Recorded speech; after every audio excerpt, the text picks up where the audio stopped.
Former AEW World Champion CM Punk is not expected back in All Elite Wrestling with a potential contract buyout happening in the future. We have an update on the talent meeting prior to AEW Dynamite Grand Slam last night. We have new AEW World Tag Team Champions, a possible heel turn at Dynamite Grand Slam, plus Saraya comments on her AEW debut last night during the Grand Slam event. Is Captain Insano about to arrive in All Elite Wrestling? And could AEW be set to announce a future UK show?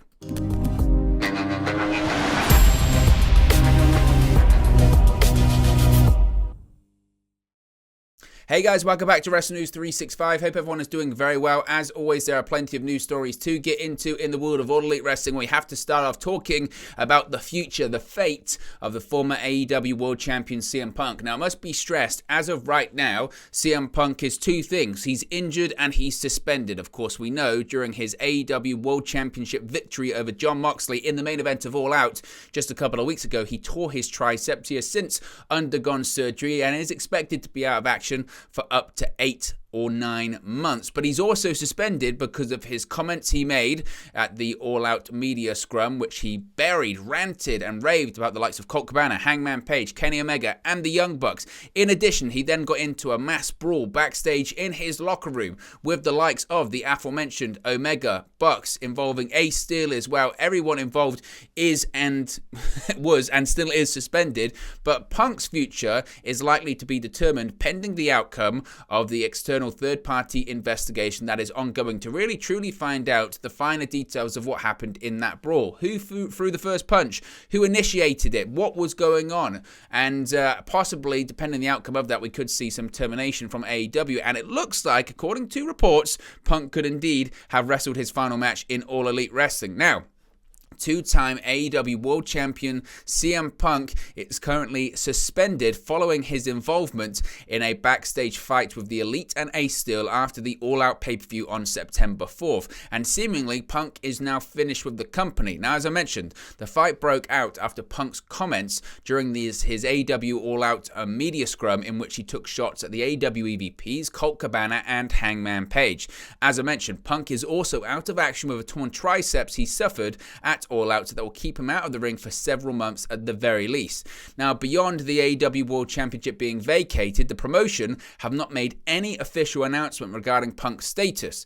Now, of course, Punk was not at Dynamite last night, as were the Elite and as were Ace Steel. They're still suspended. But the Second City Savior did find himself excluded at Dynamite Grand Slam, though, as Ian Riccoboni failed to mention Punk while the announcer recapped other major names who had been Ring of Honor World Champion during the Claudio Castagnoli versus Chris Jericho match. Now, on commentary, Ian Riccoboni said the ROH World Championship had been held by the likes of, and then he mentioned Bryan Danielson, Samoa Joe, and of course, a name that you would expect to be thrown out there is CM Punk. CM Punk's name was not thrown out there. It must be said, a lot of other names who have previously held the Ring of Honor World Championship were also not thrown out there. The likes of Adam Cole, the likes of others. It was just two names that were put out there, Bryan Danielson and Samoa Joe. But, speaking on a PW Torch audio show, Wade Keller stated the omission was noteworthy before he reported that Punk is not expected back in AEW. He said, quote, "I think this is noteworthy, but not surprising. He excluded CM Punk's name as he talked about some of the biggest names who have held the title. That's a bit of a towel. As I talked with Jason Powell yesterday about, I am not expecting CM Punk to wrestle in AEW again. I'm not saying it's 100% sure thing, but everything is pointing in the direction of some sort of buyouts of his contract. We'll learn more eventually about that situation," Keller said. So, a lot of people are taking that and running with it and saying, oh, see, CM Punk's not going to come back, he's gone. I think what Keller is saying there, I think, is accurate in the sense of all signs are pointing to this, and as time goes on and Punk isn't mentioned, and as more details, really critically here, I think as more details come out about the fight and about the brawl, it seems more and more likely that Punk indeed was the aggressor, if these reports are to be believed, and if some of the first-hand eyewitnesses' accounts are accurate. it would appear that Punk did indeed throw the first punch. I know there were other reports or other accounts that suggested that Matt Jackson was the one to throw the first punch or whatever, or the Bucks and the Elite kicked the door down. They've been sort of recanted slightly, or people have backed off that and said, well, when we say kick the door down, we mean knock on the door. And when we say knock on the door, we mean this. And if Punk's future is dependent on this third-party investigation, it does feel like they're going to lead to the point where CM Punk would indeed be fired. However, I would stress here to look at this report with a lot of caution because, yes, CM Punk's name was not mentioned last night, but neither was Kenny Omega's. Neither was the Young Bucks. And when they were talking about the previous Ring of Honor World Champions, as I mentioned, they only really mentioned 2 names as far as I heard. Maybe I misheard, but I only heard them say Bryan Danielson and Samoa Joe. There is plenty of other names they could have said that they didn't. They could have said, I mentioned Adam Cole. They could have mentioned Christopher Daniels. They could have mentioned AJ Styles. They could have mentioned a ton of people throughout history that they did not mention. So to say that, it's a glaring omission, well, yes, but there were a lot of glaring omissions there as well. Now, I think Keller is probably right where he says CM Punk may have wrestled his final match for AEW because I just feel like there's a lot for him to come back from here. Not so much the injury, but the things he said. And I don't know CM Punk personally. I've never met him in my life. But the impression you get, his personality type, is he willing to forgive and forget? Is he willing to smooth things over? Is he willing to work things out with a lot of people here? It's not just working things out with one person. It's working things out with several people. It would be pretty obvious he is unwilling to work things out with Colt Cabana. But is he willing to work things out with Kenny Omega, with the Bucks, with Hangman Page? Chances are no. And because of that, and because of the actions at All Out and the third-party investigation, it feels like they're going to get to the point where it's a termination of his contract, or to avoid any future litigation that CM Punk would likely do against the company if he indeed was fired, because he could probably say, no, I'm going to take you to court because they were the aggressors, they did this, they did that. Because of that, we could see a situation where that could go to court. So maybe the best thing involved here, maybe this is why this is being negotiated possibly right now, is Tony Khan speaking to CM Punk going, look, you can't come back. You can't. And maybe you don't even want to come back. So how do we get out of this? How do we figure this out? I don't know how long his contract is. They were pretty fuzzy about those details when CM Punk signed with AEW last year. He said it's a multi-year deal. We don't know if it's 2 years, 3 years, 4 years, 5 years. We don't know. But maybe it's a situation where Khan says, I'm going to pay you. I am going to release you, but I'm going to give you a bit of a different release in that I'm going to pay you the next year of your contract, or the next 2 years, or we don't know if CM Punk's got a clear, a clean-cut contract, i.e. he cannot be terminated. We've seen wrestlers want more of them in recent years because of what happened in WWE, where they were getting released left, right, and center just weeks after signing their contracts at times as well. Maybe he wants a clear-cut contract where they have to honor all of it. I don't know. We don't know the finer details of CM Punk's contract, but what we are hearing and what has been speculated is that CM Punk is done in All Elite Wrestling. Now, again, I think this is the direction it will go in, but I think the only positive thing that Punk has here on his side is that he's out of action and he's injured at the moment. I said this before, 8 or 9 months is a really, really long time, and maybe it's enough time for time to heal some of these wounds physically and metaphorically. And because of that, maybe it gives Tony Khan, it gives All Elite Wrestling that cushion to figure out what they want to do, or to have discussions about what they want to do. Because by all accounts, and again, this isn't just on Punk, because the Elite haven't been there as well. And we'll talk about this in a second. But the dressing room morale after last night's Dynamite Grand Slam is pretty good. And the ratings have been pretty good. And the product's been pretty good. And maybe Tony Khan's had his eyes open, even wider than they usually are. But maybe he's had his eyes opened as, actually, these guys, well, it's great to have them. We've been doing okay. Nobody is indispensable, and maybe he thought people like Punk and people like the Elite, and, they were all, we needed them. We have to have them. We have to have them. You don't have to have anyone. The important thing is the product, putting on a good product, and you can build stars. So It's a really interesting one, and as I mentioned, we'll work to get more information on this because I felt like reading that it was Wade Keller's opinion as opposed to pure fact, and sometimes we have to be cognizant of that when we read it. So there you go, that's the latest on CM Punk. Speaking of that talent meeting, we did just touch on this a second ago, but what is becoming something of a regular occurrence in recent weeks, AEW held another talent meeting before the Dynamite Grand Slam show last night, according to Sean Ross Sapp of Fightful Select. Now, there is still a bit of... It's quite vague about who spoke at the meeting, but those that Fightful heard from in attendance said it was very positive and effectively served as a pep talk for the roster ahead of a major show. Now, talent meetings since All Out have seemed to resonate well with the roster and the staff that Fightful have spoken to. A long-time AEW talent that they spoke to said the last 3 weeks have been much more laid back when it comes to how things were in the weeks that led up to All Out, of course. Now, another veteran claimed that while the AEW locker room has actually been the best it's been over the last 3 tapings, and it's been in quite a while. And again, you could argue, what's the difference in the last 3 tapings in comparison to recently? Well, it didn't have CM Punk there. It didn't have the Young Bucks there. It didn't have Kenny Omega there.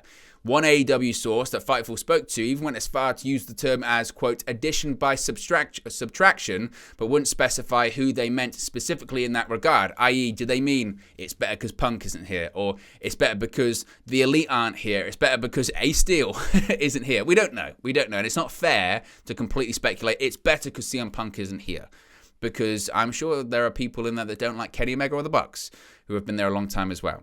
So that's the latest when it comes to that talent meeting. And I think it showed from what was a good show last night, a very enjoyable show. Speaking of which, we have new AEW World Tag Team Champions. The Acclaimed, finally, are the AEW World Tag Team Champions. The city of Queens, New York is rejoicing as the Acclaimed have captured the AEW World Tag Team Championships from Swerve in Our Glory. The Acclaimed were able to beat Swerve in Our Glory after Billy Gunn hit a famouser on Swerve Strickland on the outside of the ring, prompting him to roll Strickland back into the ring. Caster followed this up with his signature mic drop, elbow drop for the 3 counts. This was Bowens and Caster's second chance to win the titles after they originally failed to capture them back at the All Out pay-per-view. The victory marks the first time that the Acclaim have held gold in All Elite Wrestling. They made their debuts, of course, in late 2020. The title win is also significant because it means Anthony Bowens is AEW's first ever openly gay champion too. It must be said, I thought the match was tremendous. The guys are just so over. The Acclaimed really, I mean, what's the phrase? Everybody loves the Acclaimed. It's true. Like, they were super, and there are a lot of big pops last night. The Saraya debut, which of course we did a video talking about earlier today, and we're going to talk about her comments and all that kind of stuff, but the Acclaimed are super popular, super over.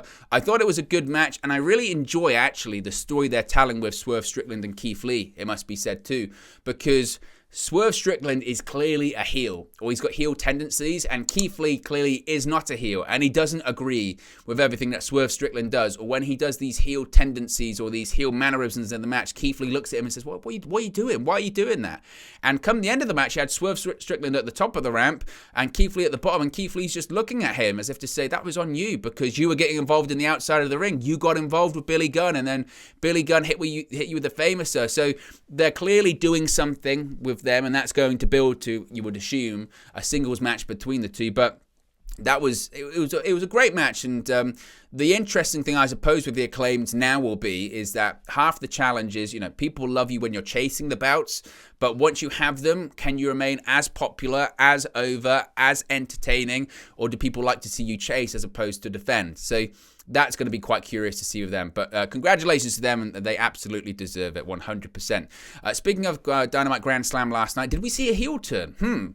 Now, Orange Cassidy actually teased a heel turn last week, where he ambushed Pac backstage to set up the All-Atlantic Championship match on this week's Dynamite Grand Slam. However, it was Pac who seemingly turned to the dark side during his successful title defense against Cassidy. Although Pac was dominant throughout most of the match, he resorted to using a foreign object, a ring bow hammer, to put away Cassidy for the pinfall victory.